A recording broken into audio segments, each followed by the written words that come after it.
रुपए जोड़कर second hand max company की एक ब्लैक एंड व्हाइट टीवी खरीदी। घर लाए, मकान में रखने की जगह नहीं, सो दरवाजे पर रखी। एक टेबल खरीदी, टेबल पर टीवी रखी, उसके ऊपर रिसीवर रखा। 1 किलो लड्डू ले गए, लाइट थी नहीं, डोरी लेकर के पड़ोस के चाचा जी के घर से डोरी लगाई, टीवी चलाई, बढ़िया नीचे आसन बिछाकर टीवी देखने लगे। तो भगवान की बड़ी कृपा, उस वक्त हमारे पास सिद्धि भी नहीं थी। भैया जो अंकल जी ने हमें भगाया था उनकी टीवी फूक गई, उनकी टीवी फूक गई, सो वो अपने पास आए। हमको नाराज होके बोले, क्यों इतना बर्बाद कर दिया 3800 रुपया, है शर्म नहीं आती? ये कहीं लग जाता, मकान में लग जाता, कपड़े ले लेते। थोड़ा साइड। उन्होंने कहा कि आखिर मामला क्या? हमने नहीं बताया कि आपने उस दिन भगा दिया था इसलिए नहीं। जब वो हमारे बगल में बैठ गए और टीवी देखने लगे और रिसीवर था, फ्री चैनल आते थे, तो उस पर आध्यात्मिक चैनल भी आते थे।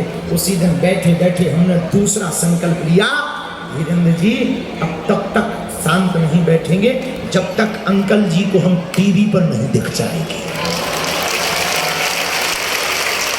और ये बात विनोद की नहीं, हनुमान जी की कृपा की। कह रहे भैया हम तो अनपढ़ गवार हैं, हम तो पढ़े लिखे नहीं, हमारी सी है, हम तो साधारण परिवार से आए हुए हैं भैया, हमारी कोई शक्ति भक्ति नहीं है।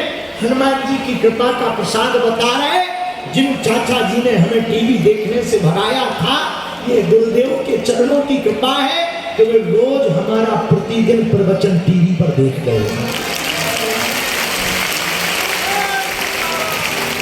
हम हाथ जोड़कर इस घटना को इसलिए नहीं बता रहे कि हम आपको अपनी आप भी की बताना चाह रहे, नहीं, कुरुक्षेत्र के पागलों, तुम हमारे परिवार के सदस्य हो, और जितने भी युवान बच्चे, पढ़ने वाले बच्चे, पढ़ने वाली बेटियां बहनें विराजमान है, तुम इतनी मेहनत करो कि किसी कोने में तुम्हारे माँ बाप खड़े हो जावे तो लोग कहेंगे फलाने बेटी का बाप खड़ा है।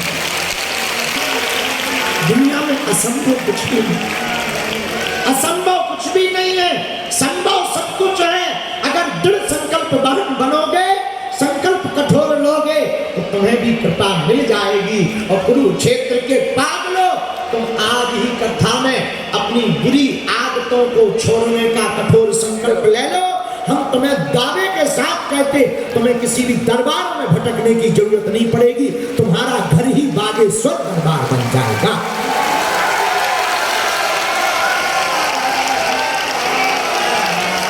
तुम्हारी हनुमान जी की भक्ति, मेरे पागलों, तुम्हें फिर किसी धीरेन्द्र कृष्ण शास्त्री के पास पहुंचने की, जाने की आवश्यकता नहीं पड़ेगी। तुम स्वयं और तुम्हारे घर में स्वयं बागेश्वर बालाजी और सन्यासी बाबा हो जाएंगे। इसलिए मेरे पागलों, मेरे प्रियजनों, हमने कथा का चौपाई बहुत प्यारी दी, और चौपाई बड़ी अद्भुत है। आपको भी अगर सिद्धि प्राप्त करनी तो हनुमान जी की शरण पकड़ो। क्यों? अष्ट सिद्धि नवनिधि के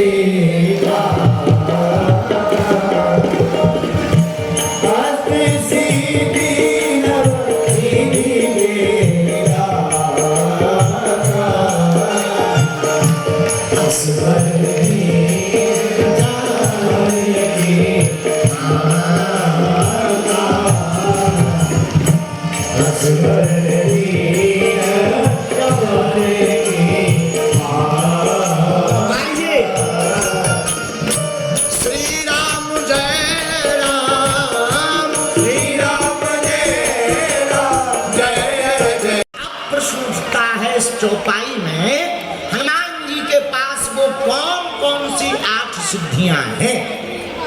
पहली सिद्धि, अष्ट सिद्धि में हनुमान जी के पास प्रथम सिद्धि जो है उसका नाम है अरिमा।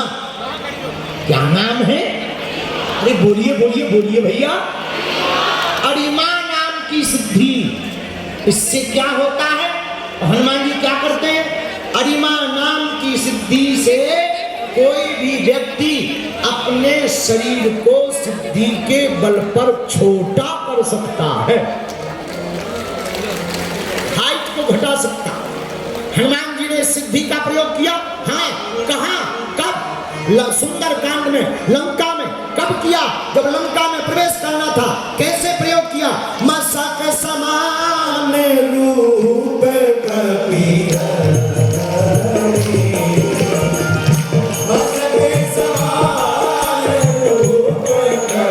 पहली सिद्धि का प्रयोग।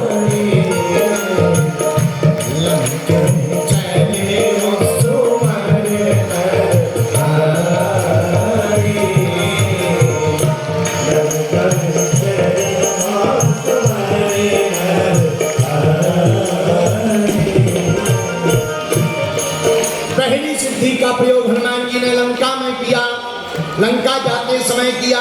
मसक समान रूप कपिधरी। मसक मतलब, मसक का मतलब होता है मच्छर के जैसा। क्या होता है? लेकिन हनुमान जी मच्छर नहीं बने। ना ना ना ना, कुछ लोग कहते हैं क्या हनुमान जी मच्छर बन गए? और कुरुक्षेत्र के आदमी तो महान ही होते हैं। हाँ, एक कुरुक्षेत्र का आदमी हमें मिला, बोला गुरुजी अगर हनुमान जी मच्छर के जैसे बन गए तो जो राम जी ने अंगूठी दी थी वो कहाँ गई? अंगूठी के बीच में ओढ़ा तो गया क्या? हमने कहा ठटनी के बरी वाले हैं वो। हनुमान जी जब मच्छर के जैसे बने तो अंगूठी कहाँ गई? हमने कहा भैया एक बात बता। बोले हाँ बता। हम भी हार जाएं ऐसा थोड़ी हो सकता।